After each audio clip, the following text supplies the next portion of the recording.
బిడ్డలారా, సాత్వికం కలిగిన వ్యక్తులతో నువ్వు స్నేహం చేస్తే నీవు ఒక సాత్వికుడు అవుతావు.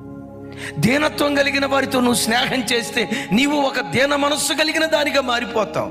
మంచితనం కలిగిన వారితో నువ్వు స్నేహం చేస్తే నీవు ఒక మంచితనానికి మారుపేరుగా ఉంటావు. అద్దు అదుపు లేకుండా మాట్లాడే వ్యక్తులతో నువ్వు స్నేహం చేస్తే, గర్విస్తులతో నువ్వు స్నేహం చేస్తే, క్రూరంగా ప్రవర్తించే వ్యక్తులతో నువ్వు స్నేహం చేస్తే నువ్వు ఒక క్రూరురాలిగా మారిపోతావు. ఏశావు ఉన్నాడే క్రూరత్వం కలిగిన వాడిగా అయ్యాడు. ఎందుకు క్రూరత్వం కలిగిన వాడిగా మారిపోయాడంటే, ఏశావు ఎక్కడ నివసించేవాడట?